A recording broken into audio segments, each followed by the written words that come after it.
So today we are creating a paintbrush effect, and the main points of the tutorial are creating the rig that will allow us to easily animate, and the second part of the tutorial is all about the texturing, because we have some quite complex texturing going on. And one thing I'd like to do is point out that there have been improvements since this video was released, and so the effect we'll be creating today is actually far more accurate than the one shown in this video. So the first thing I'm going to do is explain this object here, and this is the brush object. Now, I'm not going to show you how to model this. The first thing we're going to do is add the actual bristles that make up the brush. And to do that, I'm going to tab into edit mode and selecting this face, just because it's already in the direction that we need. I'm going to press Shift D and then press P to separate, and we're going to separate by selection. So if we tab out of edit mode, we've now got a separate face. So if I move it forward, we can then remove the subsurface modifier, and I'm just going to scale it out so it fits a bit better in this box. So S and Y and S and Z, and then we will move it back a bit. And what we're going to do is go over to the particle tab, going to add a new particle system, we're going to change it to hair. And you can immediately see we've got a lot of hair shooting out. It doesn't look that realistic at the minute. So I'm going to click advanced, and first of all we want 2000 hairs. I'm then going to change the normal amount, and the normal amount is how far the particle, or the tip of the hair, is going to travel away from the object. So by reducing this, we're saying travel a smaller distance away from the object. So I'm going to change that to about 0.6, and then we've got this random value down here, which will randomize the direction they point. And I'm just going to put that to 0.05. So you can see we're getting a pretty nice result. And for the minute, that's all the settings we need to do for the hair. And the next thing we're going to do is focus on how we're actually going to animate this and get this brush bit to bend. And the way I'm going to do that is by adding an armature. So in top view, I'm going to Shift A, add an armature single bone, and then over in the object properties, I'm going to change it to X-ray so we can always see it, and I'm going to rotate it by -90. I'll then tab into edit mode and just press E and then X. We're going to extrude it out to the tip, and then we'll probably move this back a bit. And I'm then going to name this bone. So over on the bone tab, I'm going to name this tip, because this is the tip of the brush, and I'm then going to add an IK constraint. And so to do that, I'm going to press Control Tab, or you can just change it down here to Pose Mode. And over on the bone constraints, and with this bone selected, I'm going to press Inverse Kinematics. You can see it's gone red because we don't have a target yet. And to do that, I'm going to go into edit mode, press Shift S, cursor selected, tab out of edit mode, and out of pose mode, and then Shift A, add an empty. And again, I'm going to change it to X-ray so we can see it a bit better. And then over on the empty properties, I'm just going to scale it down a bit. And so if you've used the IK constraint before, this is going to be our target. And for those of you that haven't, you're going to see how it works in a minute. So back to that bone, on the bone constraints, our target is going to be this empty. And I'm going to rename this to tip as well. So we can now choose tip. Nothing seems to have changed. And one thing I'm going to point out is that if you've used armatures before, you'll know that you can't actually control hair with an armature, because you can only control geometry with an armature. And even though we can see it, the only geometry on this hair is that original rectangle right here. So what we're actually going to be doing is adding a lattice, and a lattice can control the shape of hair, and we control the lattice with this armature we've just added here. So the next thing I'm going to do is add in our lattice object. If you haven't done that before, it's Shift A and then lattice. And we're going to move it over, and just using the normal scaling tools, we're just going to scale up this box to fit our hair. And then into front view, and we can see it's pretty much scaled up correctly. And over on the lattice properties, I'm then going to increase the divisions to 4. And just to explain what a lattice is, it's basically a cage. And when you change the shape of the lattice, whatever is within that cage will also change in shape. And if I just tab into edit mode, it's a bit hard to see. If I select everything, we've basically got vertices like you might expect, which you will be able to move individually. If we do move a few of these points, we can see that the hair isn't moving, and that's because if you want something to be controlled by a lattice, you have to add a lattice modifier. And so, although you can't see it, I have selected the hair just by clicking on the strands, just to confirm that we can see it selected there. And so what we're going to do is add a modifier and a lattice, and our object, well, there's only one lattice object, so we're going to select that. Now, if I go into edit mode on the lattice and start moving points around, we can see that we're moving the hair. But it's going to be really tricky to try and move all these points into the correct shape, so it looks like the brush is pressed up against an object, like when it's painting. And so that's why we've got the armature, because the armature is going to do that for us. And so to get the lattice to be controlled by the armature, selecting the lattice, we're going to add a modifier, armature. Our object, that's our armature, and there's only one of them. And the next thing we have to do is actually weight paint this lattice object. So although it's not a mesh, we can actually weight paint it. And a weight paint is just the influence on selected vertices. So I'm going to tab into edit mode, and over on the object data panel, I'm going to add in a new vertex group, and I'm going to call this tip as well. And it's important that we name this vertex group the same name as we have named this bone. So this bone is called tip, and so this vertex group also needs to be called tip with the same capitalization. So back into edit mode. In Y mode, I'm going to box select with B around these 4 points of the lattice, and with this slider set to 1, I'm going to say assign, and you'll notice it's gone red to show that they've been fully assigned.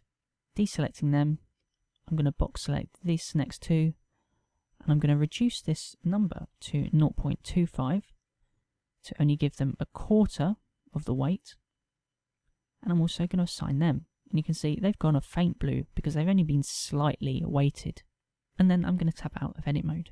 We can actually see that this is actually working. The armature is moving the lattice, and the lattice is controlling the hair. So we can see we're getting the movement we want. But what we'll find is that if I go into front view and then put it into a position that it might be up against the wall, the hair, if you can see, is getting a bit squashed around this point. And to correct that, I'm going to select our IK bone and go back to the options for the IK constraint and just change this chain length to 1. And that just means it's not going to move this second bone anymore. It's only going to move this one. So now we can get a bit better motion.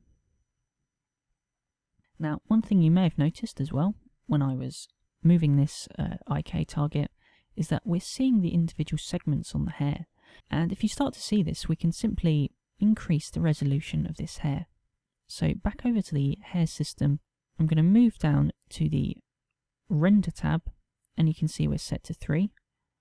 And I'm going to put that up to 4, and we haven't seen any change yet because these are the render settings. But now if we change the display settings, I'm going to also put these up to 4, and you can see our hair is now smoothed out. But you don't want to go over the top with this, because when we render, these hairs are going to be converted into geometry. So if you've got really high resolution hair, it's going to take a lot of time to render all the converted geometry. So the next thing I'm going to do is add an object that we can use as our wall. So I'm going to go into side view and add a mesh plane, and I'm going to scale it up a bit.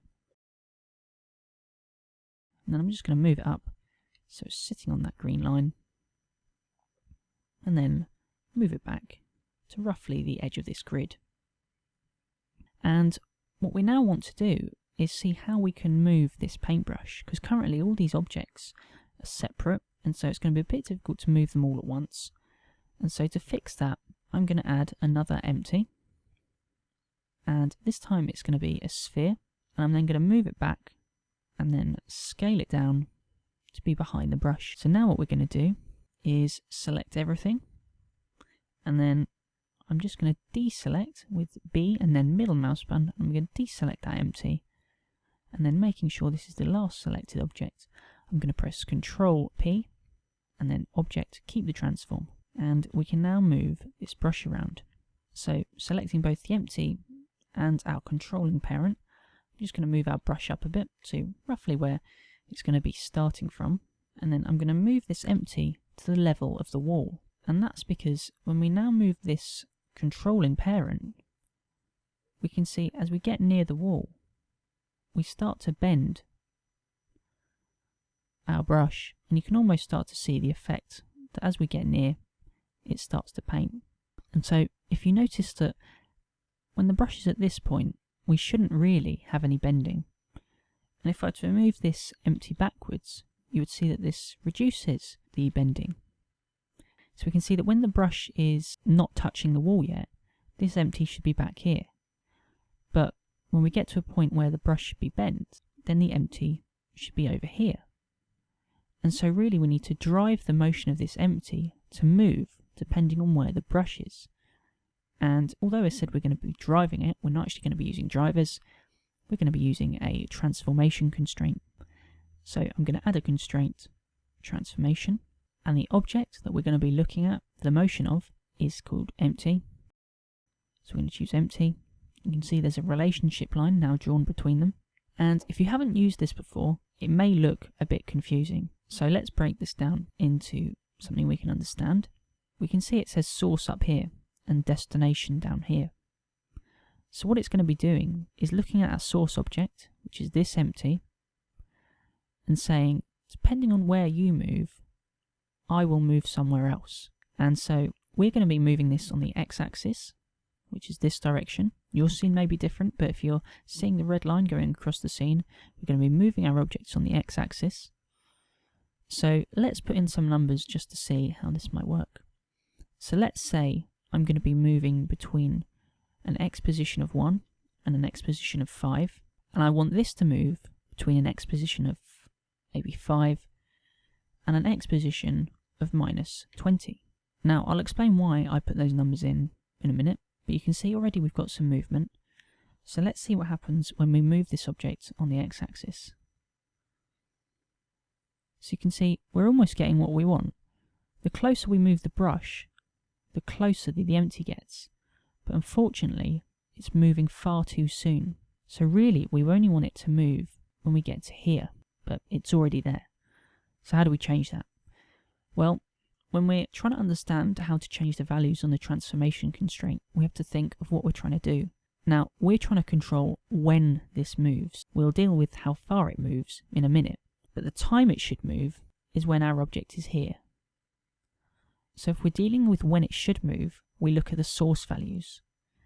And when we deal with how far we want it to move, we look at the destination values. So we want it to move later than it does. So we're going to change these values up here. So I'm just going to start dragging on these values and see if something changes. And you can see it started to change when I drag this value. So I'm going to drag it roughly into position where it should be. And let's try again. So we can now see when we move closer, it starts to move at a better time. But we haven't yet dealt with how far it's travelling because it's still moving too far. So now we'll deal with these values because these values deal with how far it'll move. So we know it's moving too far at the minute, so we'll start dragging some of these values. And we can already see that this value is the correct one. So we'll move it to about there. And so now, as I move back, the brush is not bent, and as we move closer, it is. But again, at this point, the brush shouldn't be bent, and it still is a bit. So that means we need to affect the time of when this moves. So we're looking at these values again.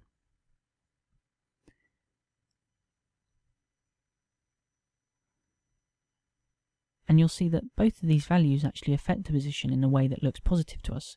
So let's just try moving one and see how far we get. So we can see that wasn't the correct value to change because it's actually made it worse. So I'll increase that again to roughly where it should be. And I'll move it back a bit, and we'll now try changing the other value. So at this point the brush shouldn't be bent. And it can be a bit tricky working out which of these values to change, and it does take a bit of trial and error. You're not always going to get it first time. So we're going to move it back, and we can see that the brush isn't bent. But the brush isn't bending at the correct speed. So we'll just increase this value. And I'm holding shift so we do smaller movements. And so now we can see it's working a bit better, but it's still travelling too far, because it should really stop travelling here, and it's travelling all the way over to here. So that means we need to alter these values.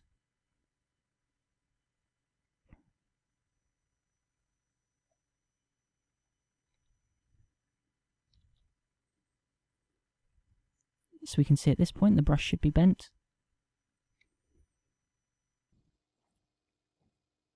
And so you can start to see that we're getting the effect we want. The brush gets close, and so the empty is close, and then it moves back. And so you can start to see we're getting a better painting effect. But one thing I do want to do is actually limit the position of this brush, because at the minute the brush can go through the wall, and that shouldn't really happen. And to do that, I'm going to add a limit location constraint. So if we add limit location, we want to limit the x, and these are the x values here. We've got x, y, and z. I'm going to change it to local space, which I'll explain later. What we want to do is find the limits of where we're going to allow it to move to. So it should be allowed to move to here. And if I put the minimum on, we can see it's jumped back. This has actually jumped back to the 0 position on the x-axis. But we want to allow it to go a bit further back where we just had it positioned. So I'll decrease this minimum to move it where we had it. And you can see that even though I'm decreasing this number even more, it's not moving any further because it's found the position we've moved it to. And that is a bit confusing. So I'll try to explain it again by moving it back on the x-axis. So let's say we only want it to move back to here. I'll check on the maximum, and you can see it's jumped back because it's set to 0 as the maximum, so it jumps back to the 0 position. But if we increase that, we find the point where it stops moving, and that's the position we moved it to. So now, if I move on the x-axis, we can only move between these points, which is making it look like it's colliding with the wall. But if we move it above, we're still getting that problem, and it's starting to fold back on itself. And this is where we add in our second transformation constraint. So basically what I'm going to decide is that I'm only going to do downstrokes. So I'm not going to move the brush so it can brush upwards. We're only going to have brush strokes where it moves downwards. And that means this empty should always be above this brush. So you may think, well, we can just move the empty up. But if we move this brush back, then we're still getting a bit of curvature because that's where the empty is pointing to it. So we want to say that when the brush is far away from the wall, this empty should be down here, but when the brush is close to the wall, it should be up here. So we're going to add another transformation constraint. Our target is again going to be empty, which is this object here, and this time we're doing something a bit different. We are moving this object, our source object, on the x-axis, but we want to move this object on the z-axis. And you can see we've got this source to destination mapping. And so what we want to do is say, well, we want our destination object to move in the z, so we change the source to the x. So we're moving our source object on the x, and it's going to change this object on the z. Now that may seem a bit confusing, and that's because this constraint is a bit difficult to use. Now, one thing I did forget to do, I need to change this to be local space. And again, I will explain about the local space a bit later on. But make sure this one is also in local space, and then we can start putting in some values. So what I'd like to do is just put in some test values, and then we'll tweak them after that.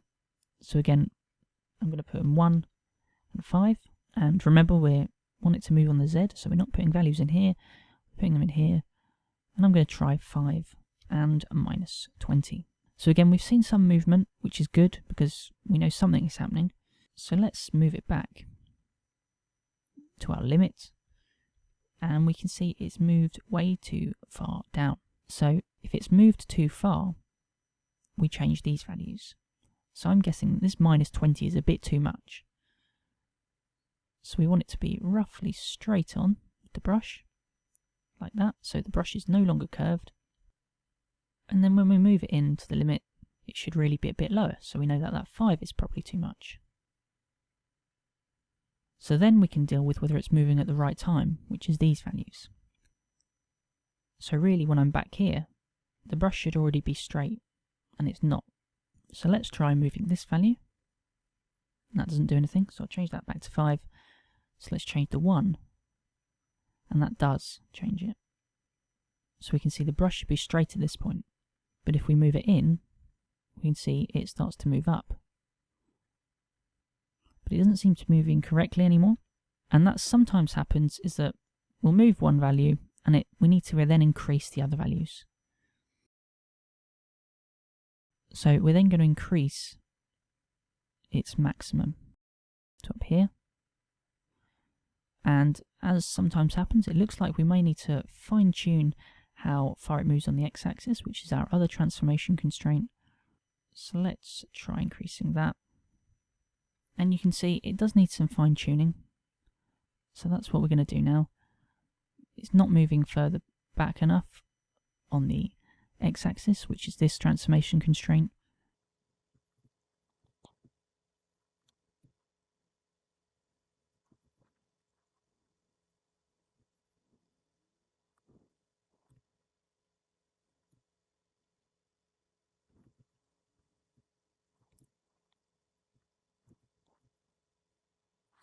And so you can see it did take quite a bit of fine-tuning. The important thing to remember is the object moving at the wrong time, in which case you change these values, or is the object moving too far, in which you change one of these values. And if you're not able to work out which one of these transformation constraints is causing the problems, then just turn one of them off and focus on one of them and get that working right. And then start fine-tuning the second one. But the important thing to remember with this second one is that we are changing axis here. But what we can see is that we now have a brush that's working pretty well. It could probably be fine-tuned even further. You can see we're getting a bit of problems here. But for the most part, it is working. And you can always spend more time fine-tuning it.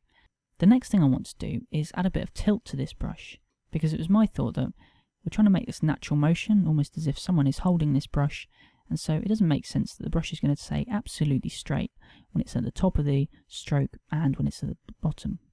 So I'm going to go into top view, we're going to add another empty, and this is also going to be a sphere, and we're going to move it all the way back, and then I'm also going to move it so it's in line with this other object. I'm going to scale it down a bit. And what we're going to do is select this object, shift select this second one, and press Ctrl T, and we're going to choose Attract to Constraint. And you can see we're getting a bit of a weird result. And so if I go on the constraints, we've not only got that limit location, we've now got this track to. And you can see simply by changing it to be pointing on the x-axis, which is what we're working on, it seems to be working fine. And so now if I move this brush up, it tilts up a bit, and if I move it down, it tilts down. One thing I want to do again is change this to local space, and I think I should probably at this point explain why we're doing everything in local space, and it's because of the way we're going to be parenting things. If you change it to world space, then some of these constraints are not going to work correctly when we start animating the brush, because they're not going to be taking into account the fact that the brush is going to be rotated. And so they'll be pointing maybe directly up, even though the brush is rotated, and so they should be at an angle. But one thing you'll notice is that as I move the brush down, this empty isn't moving, and so our brush is being bent upwards. So what we really want to do is parent this to this empty. So I'm going to shift select them, and then press Ctrl P and Object and keep Transform. So now when we move this down, the brush isn't being bent at all. Now, I haven't actually explained how we're going to animate this, but what we're going to do is be recording our motion so that we can convert that into keyframes. And we're going to do it in two separate parts. We're going to have one part which is the up and down strokes, which is this controller, and then we're going to have another controller which controls the Y position and the rotation. So I'm going to add that second controller. So I'm going to do cursor selected, add an empty sphere, move it back, and scale it up just to show it's kind of the main controller. And one problem we're getting, just because of the way the objects are added to the view sometimes, we've got a bit of rotation on this object. So I'm just going to clear that out. Now what we want to do is parent all these controllers, these three controllers, to our main controller, which is this bigger empty here. But to do that we have to actually disable the constraints that are currently on this object. So I'm going to quickly disable them. I'm going to select our three controllers and parent them, object keep transform, and then we're going to turn these constraints back on. And I'm not really sure why we have to do it, but that's just the way we do. So now we can move this and everything works as intended, but what we can also do is move this on the x-axis. Our brush is now tilted, and we can then still move our brush and it will still collide with the wall, and everything is happening at the right angle. And it's at this point that the local space really matters. If I were to change this to world space, you'll see the rotation is slightly off. And that's because it's trying to move relative to the global axes, these axes here, but it should be moving relative to its rotation, which is its local axes. So I'm just going to press Alt-R to clear the rotation, and I'll just bring our object back a bit. And that's actually our rig done. So it was quite complex and did take quite a bit of time to do, but the time it's going to save on creating our animation is going to be pretty big. And so now we're at the point where we can record. And what I'm going to do is turn on this automatic keyframing tool. And what that generally does is that you move your object and it records a keyframe, you move to a different point in the timeline and move your object again, and it will automatically keyframe its properties for you, so you don't have to worry about remembering to insert a new keyframe every time. What we're going to do is a bit different. The first thing I'm going to do is extend my timeline to about 500. Now, our animation isn't going to be that long, but it just gives us a bit of time to play around with. So I've got recording keyframes on. I'm then going to press Alt-A, or I am in a second when I start recording. I'm going to press Alt-A to start playing the timeline, and I'm then going to start moving my object, and you'll see the effect of that afterwards. So Alt-A, and then I'm just going to start doing our brush strokes, and I'm going to make them a bit varied. Some are short at the bottom, and some are going to be big, slow ones at the top, and then I'm going to press Escape. And what you'll see is that we have a huge amount of keyframes recorded. And if you didn't know, if you set the timeline to play, and then you record and you move your object, it will record all the positions. So I'm going to quickly turn off recording and just scroll through. And you can see it recorded. I'll just come out of wireframe mode. It recorded all our movements. And we get quite a natural animation from this, because it is our own movements. And so you see, if I had the timeline set to 250, what would have happened is, this timeline marker would have gone back to the beginning, and it would see these keyframes, so it'd start moving the object, and if we were still moving the object, it would try and record the keyframes over the top, and everything would go very weird. So, even though we're not using the full 500, it gives us space so that the animation doesn't start to loop over itself. So we've got the up and down motion done, and we can now focus on the rotation, and that's what this second object is for. It's a bit difficult to, do the back and forth strokes and the rotation at the same time, so that's what this second object is for. So I'm going to go back to the beginning, I'm going to turn recording back on, I'll then go into the side view. So we're looking dead on our canvas, and we're then going to do the same. I'm going to press Alt-A, and I'm going to start steadily moving our object. And I'll start putting in a bit of rotation.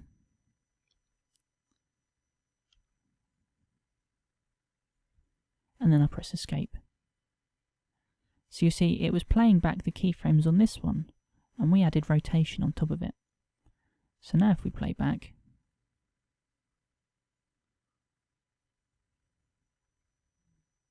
we're getting some pretty natural motion. I'm going to leave it like that for a minute. I'm going to turn off recording. But really, it may take a couple of attempts to do. You can see I did the first one alright, but the second one could have done with a bit of fine-tuning. And if you do need to fine-tune it after you've animated, you can simply, and I'm not going to do this, you right-click on the keyframes. These are the animated values. And you click Clear Keyframes, and it will delete all the locations. And then you repeat that for these, and it'll delete them all, and then you've got a blank canvas, so to speak, so you can start recording all over again if you've done it wrong. So there's no worry about having to do it right first time.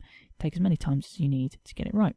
And we're now on to the point where we can add in our dynamic paint objects, and we are going to be using dynamic paint, but the first thing we're going to do is add the paint to the end of the brush. Firstly, I'm going to move this wall onto layer 2, and then I'm going to select our hair, and I'm going to press Shift D, and I'm then going to remove the particle system, because again we're only using it because it's in the right orientation, and not because we need the hair. And I'm also going to remove the lattice. And one thing I'm going to do with this lattice is just select the end vertices with the box tool, and then I'm just going to scale them down a bit, just so the brush kind of pinches in towards the end. So I'm kind of imagining that the paints would kind of had a bit of weight to it and kind of glue the strands together a bit. And so just selecting our new plane, I'm going to rotate it into roughly the right position. I'm going to press Ctrl-Alt-Shift-C and do origin to geometry, just to center the origin. I'm also going to clear the parent, so I'm going to press Alt-P, clear parent and keep transformation. So I'm then going to come out of wireframe mode, into edit mode, and face select mode, and I'm pressing E. I'm just going to extrude it out. And so now we're going to add a few modifiers. So I'm going to add a subsurf modifier, and I'm going to put up to 2, and then back into edit mode. I'm going to add in a few loop cuts. We don't want it to be sharp, but we want it to be a bit less rounded. And then S and then ZZ, so I'm scaling on the normal Z axis, and then SYY. And we're then going to displace it. So a modifier and then displace. It's obviously not quite right at the minute. We're going to change the direction just to X, so it's only going to be displaced on the X axis. And then we're going to do a new displacement. And then we're just going to reduce the effect a bit. Maybe put up the resolution. And so we're kind of getting a bit of a rough edge. And so after that, just to kind of smooth it out a bit more, add a smooth modifier and put a factor of 2 in, and that just smooths it out. And then what we're going to do is parent it to this bone. So making sure we're in pose mode, so we can select individual bones. I'm going to select this object, select this bone, Control P, and then parent to bone. So now, if we move through, we can see it's following correctly. So now we can add the dynamic paint settings to it. So I'm going to bring back layer 2, which has our what's going to be our canvas, but still with the brush selected. Dynamic paint, brush, add brush, and we're going to check this box here, which says use object material. Now we don't have an object material yet, so we're going to create a fake one. And by fake, I mean it's not going to be rendered. It's only going to be used for the dynamic paint. So I've added 2 materials, and one of them is going to be the one that's going to be rendered, and one's going to be just used for dynamic paint. And we'll go into edit mode and just make sure this first one is assigned and not the dynamic paint material. And then I'm just going to go into top view, press U, project from view, bounds. So if we bring out a UV image editor window and remove the render result, I'm then going to open a texture I've got, and it is a stripy kind of primary colour texture. And so if we then go into textured mode, You can see it's round the wrong way. So I'm going to go into top view, press U, project from view, and not do bounds this time. Press R, 90. And just expanding this view with Control and up, just so we can see what we're doing. I'm going to scale it up. And then Control down to minimize that view back down to where it was. And you can see we've got our paint. So now we've got that set up, we can use that for material. So I'm going to go new, and it's going to be the image text we just used. So open that same texture. The mapping is going to be UV. And we can leave everything else at their defaults. So back into solid view. We can close this down again. And back over on the dynamic paint, we now have a material to choose called dynamic paint. And then we can set up our dynamic paint canvas. So dynamic paint, canvas, add canvas. We're doing an image sequence. For the tutorial, I'm going to leave this at 256, but my final one I did 1024, so that's 1024 pixels by 1024. And now is the time to find out where our animation finishes, because there's no point having dynamic paint going on longer than that. So let's say we go to frame 330, and the sub-steps, again, for the tutorial to make it quicker, I'm going to make this 10, but on the final one I had 20, and that just smooths out the drawing of the paint and makes it far less jagged. We're not going to have any drying effects. We don't have a UV map yet, so I'll go into side view, U, projection view, bounds, and that's just unwrapped it quickly, so we can now choose the UV map. It has created a folder for us, but I like to create my own one, so I'm going to call that dynamic paint. And we're going to accept that directory, because this is where it's going to put all the images for the dynamic paint. And the name, I'm going to use paint, and then ###.png. And that just ensures it's going to replace those hash symbols with the frame number. Now, one thing I am going to do is turn off these modifiers for when we do the dynamic paint. And that's because the more geometry that the dynamic paint has to deal with, generally I've found the slower it'll be. So turning those modifiers, speed it up a bit. One thing we have to do now is bake out our animation.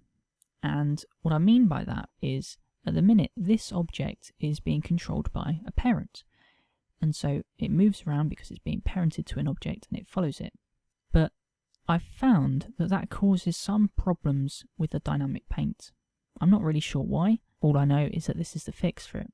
So what I'm going to do is press Shift-D, cancel moving it, and then move it to a different layer. So I've pressed M, and I'm going to press 0, and it's moved it right to the end. And what we're then going to do is with the object selected, we can do Object, Animation, and Bake Action. Now, we only need this to go to 330. We only want the selected object. I'm going to select Clear Constraints and Clear Parents. And what this does is say, on every frame, apply the current position. And what it'll do is turn all that movement that's currently being controlled by a parent and constraints into keyframe animation.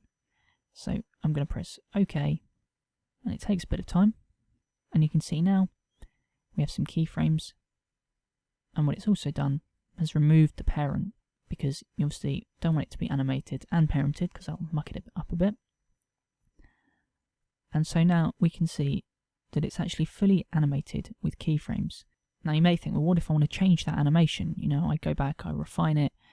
Well, that's why we have the duplicate, because this duplicate is still working on the fact that it is parented. Now it doesn't matter too much if you didn't duplicate it, because you can just, you know, delete the keyframes, reparent it to that bone, and you can redo your animation. But this just makes it a bit quicker. We are set up to now bake, and I will come back when it has finished.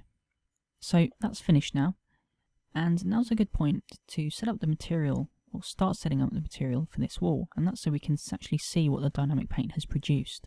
So I'm going to add a new material, and I'm then going to choose the dynamic paint images that we just baked out.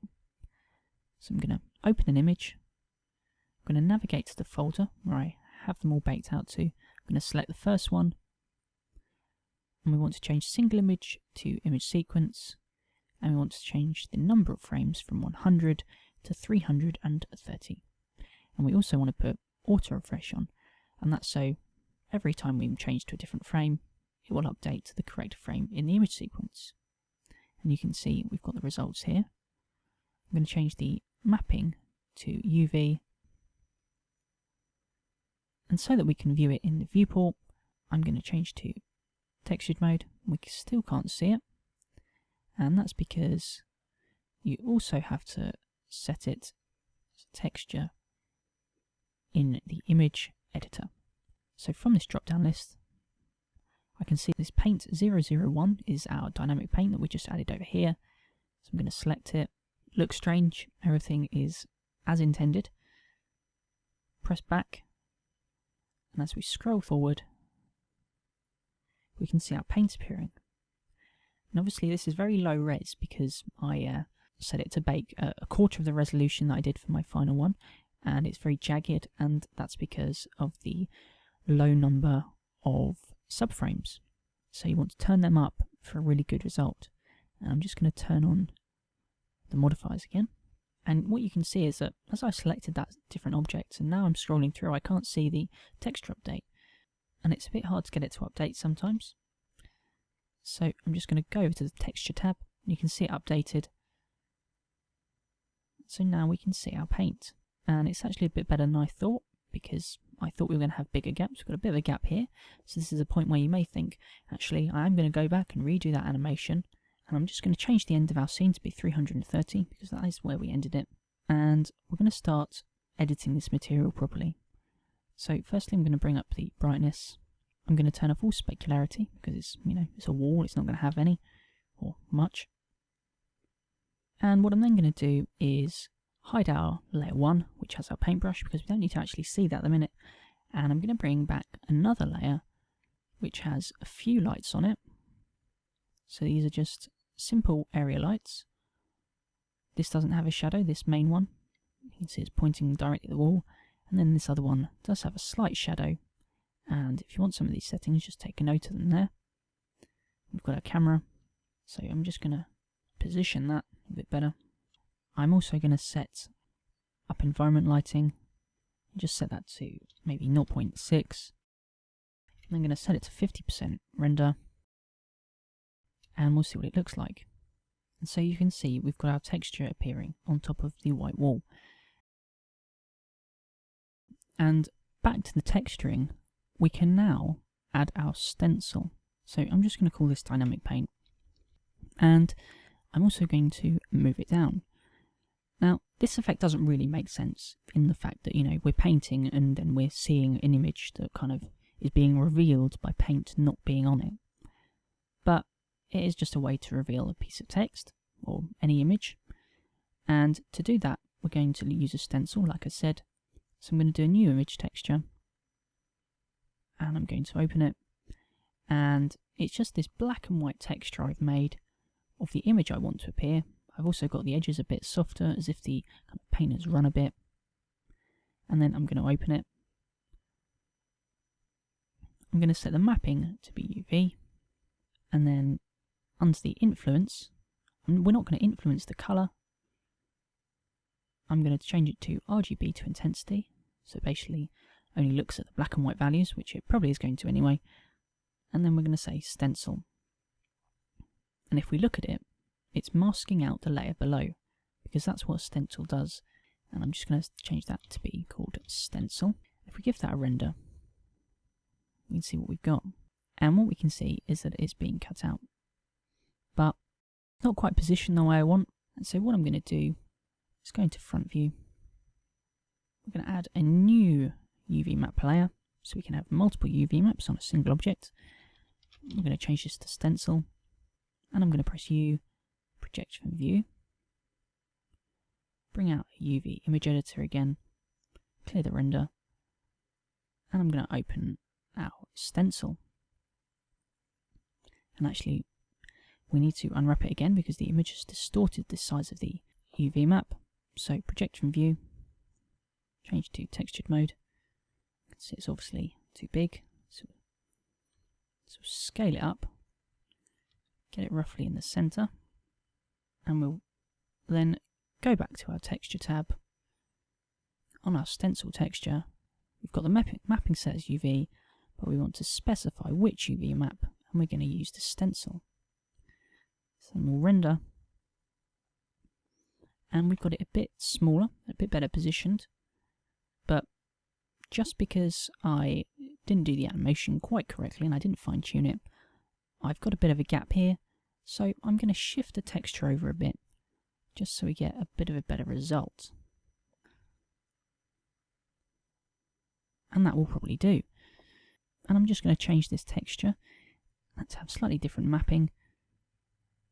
So that instead of repeating, because we're getting it here, we're simply going to extend. So in the render, we won't see this appearing at the bottom. So now we can close that back down. And we can come out of textured mode. And we can start adding some more textures. And we're going to be adding quite a few textures, but this list is kind of a bit too small because we're going to have to be scrolling, and a bit annoying to having to scroll up and down. So I'm going to right click and choose Edit Source, and it says See Properties Texture.py in the text editor. So I'm going to open up the text editor, and we can see this file listed here. It's got a lot of code. We don't need to worry about that. If we look at where the cursor is positioned on this row, it says number of rows 2, and I'm going to change number of rows to 8, and then I'm going to press Run Script. What it's done is extended this area, and that just makes it a tad easier to use when we're using multiple textures. And what I'm going to do now is add a bump map, and I've left a few gaps because we're going to have a few textures going above it. So I'm going to do New, it's going to be an image. We're going to open the dynamic paint again. So selecting the first one, image sequence 330 with auto refresh. And the mapping is going to be UV. We're not going to affect the color. We want RGB to intensity, so it's black and white. And we're going to turn on bump mapping. If I just change the preview to circle and then turn it all the way up to 5, and actually what I'm going to do at the minute, just turn off this stencil, you can see we're getting a bumpy effect. And I'm going to change the quality to best quality. And you will only see the bump effect if you have some lights that are casting specularity. So just having environment lighting won't work. And what we can see is a very faint kind of bumping effect. And we're then going to rename this texture as bump. And if I re-enable this stencil and render, and it looks alright at this point, but if I go back to a point where not all the paint will have appeared, maybe a bit further, we're going to see a bump from the dynamic paint, but we're not really seeing an edge around the paint. If you imagine that there's paint at this part, no paint in this middle part, and then paint, we should kind of see an edge where the paint is raised off the surface, and we're not really seeing that at the minute. So we're going to add another bump map above this bump map. So I'm going to click New, Image of Movie. The image is going to be this stencil that we used from before. We're not going to use colour. We're going to affect normal. The mapping is going to be UV, and we can make sure we're going to use this stencil UV map. RGB to intensity. And we're also going to put this fully up to 5 and best quality. If we give that a render, well, now we're seeing a bit of an edge around here like we should be, but we're also seeing the edge around here. And obviously we don't want that because this part of the text shouldn't be visible yet. We only want to see the bump map wherever it's been painted over. So first I'm going to name this as stencil bump. And then above it, I'm going to add another texture, and this is going to be our dynamic paint again.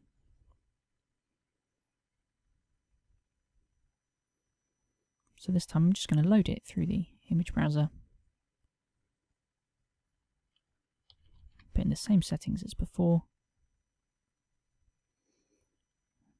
and mapping.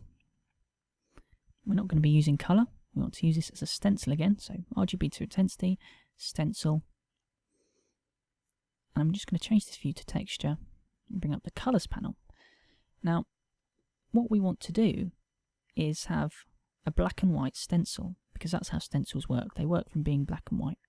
And what we need to do is have, wherever it's being painted, we need it to be white. And wherever there's no paint, so all around here, we need it to be black, because that's how it's going to mask. So I'm going to click ramp, and you can see almost immediately it's done it. All I'm going to do is change the transparency with this black, and we're already done. So if I go back to both and I give this a render now, you can see it's being masked out. But we're still getting, and it is very faint, but we are still getting a slight bumpy edge around it. And so we're now masking out that bump map. And so I'm going to name that as stencil bump stencil. And I know these names are getting a bit complicated. We are masking out this texture below it, which is in turn bumping this texture, which is itself a bump map. The last texture we're going to do is a specularity texture, and this again is going to be our dynamic paint.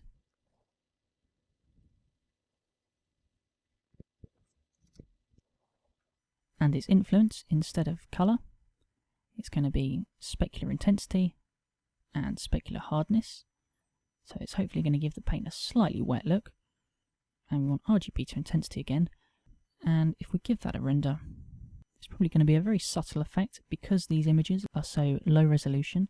But you can kind of see it in the preview just here that we are getting a slightly wetter look. If I turn them off, you can see the difference. It's giving that extra highlight. So I'm going to call that specularity. And you'll probably be happy to know that's the end of the texturing for this object. So for the wall, that's done. And I'm now going to bring back our paintbrush. And don't be worried if this sort of thing happens where you've got it looks like it's broken basically. It's not, it just hasn't updated the view correctly. So we're now at a point where we can work on the materials of the hair and the paintbrush. So I'm going to try and find a place in the view where we can see the brush properly. And we're going to add a few materials to this handle.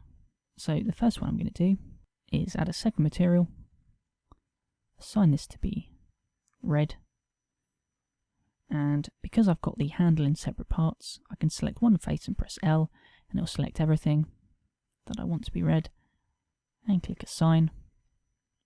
I'm going to turn up the brightness. I'm going to set the specularity to be 0.7 and 150 because it's kind of giving it a slightly glossy look. I'm then going to add a texture on the image, and I'm going to open an HDR image. I'm going to use this one that I blurred in Photoshop because it's going to give the effect of a glossy reflection without having to use actual glossiness, which would slow down the render. I'm going to set it to, if you just see it, I'm going to set it to be screen, and then I'm going to turn down the intensity of it to 0.08. And what this will do is just give the impression that something is being reflected, even though we don't have anything else in our scene that it could reflect. We can now go back to our other material, and this is effectively going to be chrome. We're going to fake it, so I'm just going to put everything up to the maximum. And then we're going to do the same thing. We're going to add that HDR. And one thing I forgot to do on that red texture was set the mapping to be reflection. And you can see it's working properly now. So going back to our chrome, set it to reflection, and that's obviously a bit too much. Set it to screen, and actually it looks like we can leave it like that. Although it doesn't look like there's any reflection, we will see some in the render. So let's have a look at it. And so you can see we're getting a really nice highlight, and that's not actually from the light, it is from the fake reflection, and we're getting a nice edge along there. We're not quite seeing the effect on the chrome yet. And maybe I'll just change that back to mix and turn it down a bit. and you can see that looks a lot better. You can see we still need to texture our paint, so we'll do that next. We did have that fake material for the dynamic paint, but we don't actually have a material that's going to be rendered. So we'll do a new image. This time I'm using an unstripy version of our primary colours for the paint. Mapping is going to be UV. And we can play with the specularity and see how intense we want it. So that might be looking a bit dull at the minute, so we'll try and brighten that up. And the final thing we're going to do is finally texture our strands. We do have them selected now. We can do a new material. I'm actually going to unwrap the original plane. So I'm going to go roughly into front view, press U, project from view bounds, and what we're going to be doing is adding an image texture again, just like we have been doing. And this is a texture I got off cgtextures.com, and it's called concrete rough 0016_s.jpg, and I have just edited in Photoshop to make it a brick brown. So I'm going to open that, change mapping to be UV, and I'm going to change the brightness to be 1.2 so we can see it here. And you may wonder why I'm adding this texture and why we're even using UV mapping when we're doing strands. What's going to happen is this texture is being mapped onto here. Where there is a dark bit in the texture, any hairs that are emitted from that point will be dark, and if there's a light part of the texture, then any hair emitted from that part of the texture or that part of the plane will be light. And so it's a way of giving kind of random variation of colour to our strands. And if we give that a render, you can see we've got a nice glossy brown look to it, and you can always brighten that up. One thing we do need to do, because we're not quite seeing the correct effect yet, is actually change the strand thickness. We're going to go down to the strand panel and give a root of 2 and a tip of 0.9. And that just means the root's going to be thicker and it's going to taper off into a 0.9 thickness. So we give that a render and we're going to see slightly thicker hairs. And one final thing we're going to do is add another texture, and this is going to be the paint, because I figured that we've got a big blob of paint here and a bit of it should run onto the strands. So to do that, I'm going to do image yet again. We're going to load in that paint texture that we used for the actual paint, mapping to UV, and if we change the preview to be this strand option here, we can see we're getting the right result. If we render, that's the kind of look we get, but I want to actually mask this out. So new, create a blend, a ramp. We're not going to be affecting the colour.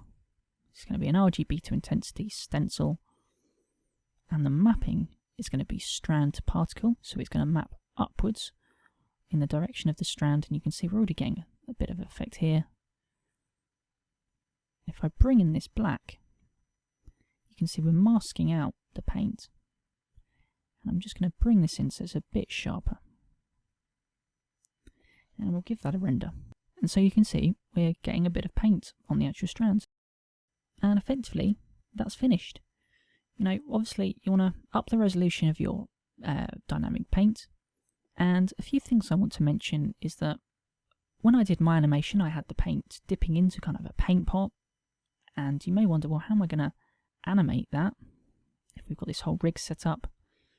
Well, that's the purpose of this main controller. If we're at the beginning of the timeline, we can animate this whole controller and, you know, have it dip in a paint pot before animating it upwards. Now, obviously you'll notice that the paint got left behind then, and that's because the animation was baked on that. So what you'd want to do is bake all of the motion. So that's the end of the tutorial. I know it was quite long and some parts were quite complex. I think the main things to focus on are the transformation constraints. For me, they were the most difficult things because it's very difficult to understand what's going on. The other complex part was probably the texturing. We're doing quite a lot of layering of textures and layering of stencils. But if you take it step by step, texture by texture, you know, we started off just with dynamic paint, till finally we have all our textures working together. Anyway, I hope you've enjoyed the tutorial. If you have any suggestions or comments or feedback, please leave them in the comments of the video, and feel free to suggest any new tutorials you'd like to see from me. I hope to see you in the next tutorial. Goodbye.